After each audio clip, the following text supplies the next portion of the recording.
Hello ladies and gentlemen, and welcome to Anime Theory, where we're talking about two things into one video. Basically, it's a 2-in-1.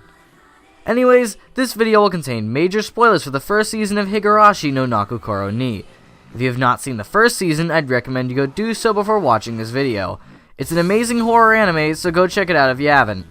So, firstly, I will address the title because I know someone is watching this about to type a long comment about how it's subjective. I'll explain why this doesn't necessarily matter in a bit, just give me a minute. So, Higurashi. This anime is really one of the most screwed up, mentally exhausting, and downright horrifying shows I've ever watched. Even re-watching the series for this video, it still managed to screw with me. It's just that unnerving. I got to thinking about two things. One, why exactly is Higurashi so good at scaring the viewer? And two, why is horror like this no longer quite as popular in mainstream horror movies? Basically, why is modern day horror less like Higurashi and more like Paranormal Activity? This is why I mentioned that the video is basically two videos, because it's two topics for the price of one here. Well, let's dig right into this theory and find out. So, firstly, let's tackle the series itself and why exactly the show is so good at being a horror anime. Now, when I say perfect horror, I have a specific definition to differentiate Higurashi horror and modern day horror. Higurashi's horror is the kind that stays with you after watching. It's not just scary in the moment, it's genuinely frightening long after. Reflecting back on the experience should, for example, fill you with an uneasy feeling, as it actually managed to unnerve you. The other one is what I would define as momentary horror, or terror. This is one of those cases where something, though it builds up an unsettling atmosphere, spends most of its time trying to use jump scares or cheap methods to momentarily frighten you. It only scares you for a split second it happens, and the only sinking feeling you'll get from it is the one that you get from realizing you just jumped from a cheap trick. So when I say true horror, I mean the one in which I defined. Now let's get into the meat of this. Higurashi is separated into several arcs that feature a repeating timeline, with slightly different events happening in each one. This is genius for two reasons. One, this allows for a very interesting plot structure, and an immediate hook to draw the viewer in. The second, and never mentioned one, is that the arcs each allow for a specific structure perfectly crafted to mess with the viewer and their expectations. Let me explain the true genius of each arc. The first arc follows Keiichi Maibara, a new person arriving in Hinamizawa. This arc has several aspects used to mess with you. Firstly, by having the viewer follow a character with little to no knowledge of the town and rituals, you get introduced to it alongside them. You get introduced to each aspect of this town just as he does, so not only are you getting a fresh experience, but it also allows the viewer to connect and draw parallels with Keiichi. Secondly, the first episodes are meant to throw you off. Coming in blind, the first episodes almost seem kind of dull, like a really dull slice of life, only having occasional moments of very strange phrasing or events. Regardless of your knowledge of this series beforehand, these episodes completely subvert the viewer's expectations in some form. If you go in blind, the gradual increase in unnerving aspects over the course of the first arc will catch the viewer off guard. If you come in knowing the series' more brutal nature, these initial episodes are jarring and feel out of place, making you wonder what exactly you're watching. The arc also takes its time to steadily and slowly increase the creepy atmosphere.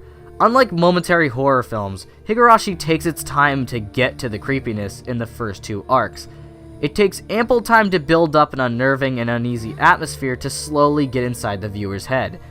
It starts off with something as simple as the other characters acting strange, but slowly moves into darker territory as the characters are shown to have full knowledge of Keiichi's secrets. And with the viewer now connected with Keiichi in some way, you now begin to fear for him as the arc steadily worsens. Then, the arc ends with Keiichi not only killing Mion and Rena, who are the creepy stalkers of the arc, but himself as well. In fact, the way in which the ending of the arc plays out leaves two important questions in the viewer's mind. Firstly, you're left to wonder what exactly was the truth. By the end of the arc, Keiichi goes full-blown insane, and the viewer has to wonder whether what actually happened. Second, now that the characters are dead, you have to wonder how the story is going to continue. I mean, if all the characters are dead, how do we get the rest of the story? And that's where the second arc arrives to throw the viewer off even more. When the second arc begins, everyone's alive again, and now the story is taking place long before the deaths of the first arc. This abrupt start is jarring in the best way, as it makes the viewer question what exactly is going on. How is this possible? Sadly, you don't have too much time to think about that because, as you'll quickly notice, the events are mostly different. The second arc is genius because, much like the beginning of the first arc was used to throw off and make everything seem happy, the second does the same thing after you've already seen what happens in the last arc. Since, however, the jump from happy to creepy was already used in the last arc, this one decides to up the ante slightly. It still has the gradual build-up like the last one, but this time people are actually dying. Several characters are disappearing without warning, and now several of the characters, including both of the introduced twins, are beginning to act suspiciously. This all comes to a head when the final part comes up, deciding to focus on unnerving imagery and ideas. Sure, there isn't much gore as the last arc ending, but this one is just as scary in its own way. Having Keiichi enter a torture chamber you haven't seen before and have no knowledge of how he could escape, it begins to make the mind go much farther. Then all that's needed is the mere suggestion that not only have others been tortured there, but that Keiichi is going to have nails driven through his fingers. That's enough just to screw with the viewer. It ends without that happening, attempting to fake the viewer out before giving an ending that asks more questions than it answers. Though the jump scare at the end would usually be considered momentary horror, the build-up from before makes it have a lasting impact, showing that even jump scares can have a lasting input if done correctly. After these two arcs, you assume you have an understanding of how the arcs will progress from here on out, and that's where the third arc comes in to completely destroy that notion. The third arc is more of a disruptor than anything. It doesn't build up an unnerving atmosphere as much as it builds up a sad and uncomfortable atmosphere. It decides to focus on Sadako's past and present life, and the horrible abuse she goes through. Now, sure, there is some death in a vague sense, but really this arc serves more to destroy the viewer's expectations a third time. After two arcs of slow build-up followed by creepy aspects, the third arc comes in to focus on a completely different and unexpected topic. Now sure, I'd argue it's the least interesting arc overall, but regardless it has an important part in messing with the viewer in a completely different way. So, finally we arrive at my favorite and arguably the scariest arc out of all of them, the fourth one. The fourth arc in Higurashi is the most gruesome, gory, and screwed up arc out of all of them. Unlike the last three that generally held back even during the screwed up parts, this arc shows everything barefaced. You get to see every horrifying death that happens, and nothing is hidden from you. This arc is meant to be the last screwed up arc, as the next one is meant more as a way to finish off the plot in the first season. It also introduces you to the idea of answer arcs, where, in essence, a previous arc's mysteries are answered in some way. In fact, after watching the fourth arc, you are very quickly going to realize that the whole second arc was a complete lie, which sets an interesting thought in the viewer's head. If the show has already lied to me in previous arcs, who's to say they won't do it again?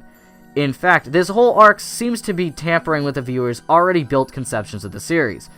You assume that this arc will slowly build up tension and then quickly release it in a scene that's screwed up but short.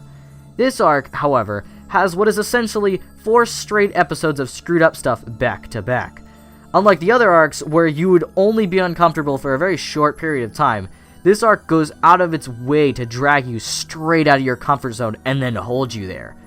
For example, each death is portrayed in a more screwed up way as the arc continues.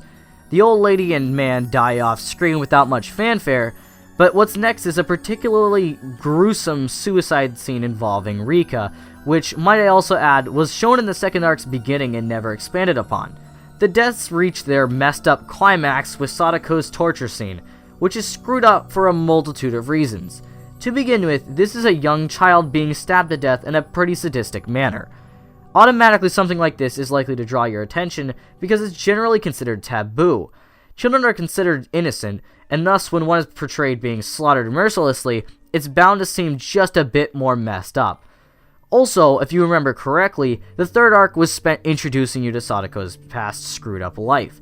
The viewer has already seen some of the stuff she's gone through, and thus the scene is made even worse than just a child dying on its own. Really, this arc is more extreme than any other of Higurashi's arcs. After watching this one, the rest almost seem like they held back, meaning that this arc in particular is likely to come to mind when recollecting on Higurashi. And this all leads into the final arc, where another false answer to what's going on is given. Having the previous lies under their belt, however, the viewer is likely to realize that this explanation is a farce. And in the final arc, it also gives you an almost happy ending where no one really dies. Maybe. By giving this kind of an ending, it causes the viewer to wonder what's left. The plot is wrapped up in a nice little bow, so what exactly does the second season have in store? Thus, the final arc is used as a brilliant segue into the next season. Sadly, I don't have as much to say about this one, and that's just fine, to be honest. It's less about messing with the viewer in this arc, and more about giving a solid conclusion to the first season, while allowing the second season to have a degree of mystery to it. This kind of series is the embodiment of what I consider to be true horror. Each arc isn't just scary, it's crafted in such a way that there's virtually no way you could forget it. Every arc, every scene, they are all made with the intention of not just scaring you, but scarring you. It makes sure you will remember all of the garbage that happens, regardless of what you want. It's the kind of horror that's amazing because you continue to think about it afterwards, and that's why I, and many others, love it so much. Now, when addressing horror like this, most fans will ask why this kind of horror isn't more popular to make. Why exactly aren't companies crafting well-made and thought-out horror for the majority of people who like it? Well, actually, we aren't the majority, and that's exactly why this kind of horror isn't made anymore. Attention spans have changed completely, and people's viewing habits have changed as well. We as a culture are so used to this type of instant gratification, and that's not an exaggeration. Everything from the apps on your smartphone to all of YouTube itself is basically built with this attention span in mind.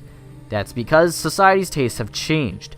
No one wants to sit through a 2-hour-long introduction to a game, they want to immediately jump straight into the action without any thought. And horror is now essentially crafted to satisfy that majority now. Think about it, most horror now bases itself off cheap jump scares and lackluster atmosphere. They don't need to spend time building up good atmosphere, because, whoa, look, someone just slit their throat! Wow, that's so creepy, isn't it? Doesn't that scene just make you, hey, when's the next jump scare? People now no longer want to sit through this intensity building. They just want tons of jump scares and gore to satiate them. When talking to people who couldn't watch through Higurashi, if they weren't too scared by the anime at least, most people have told me that they couldn't get through the slow intro.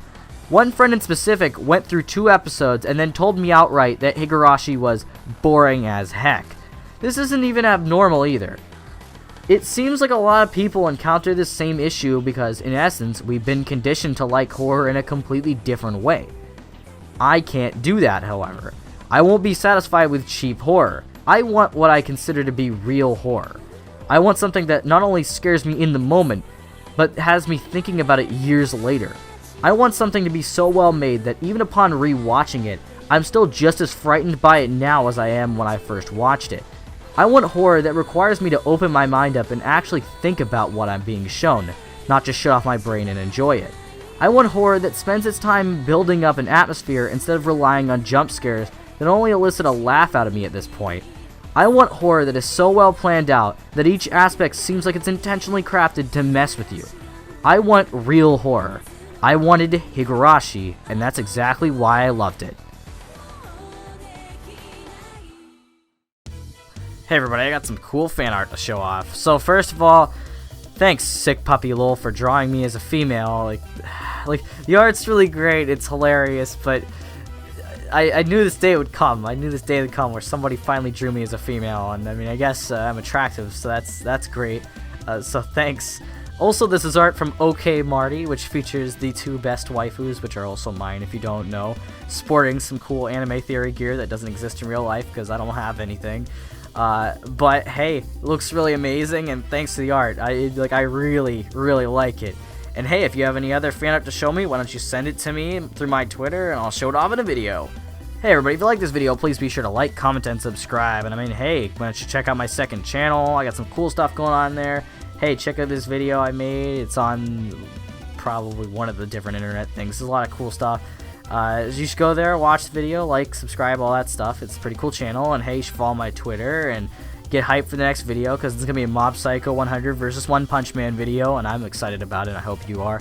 Besides that, there's not really much else to say besides see you later.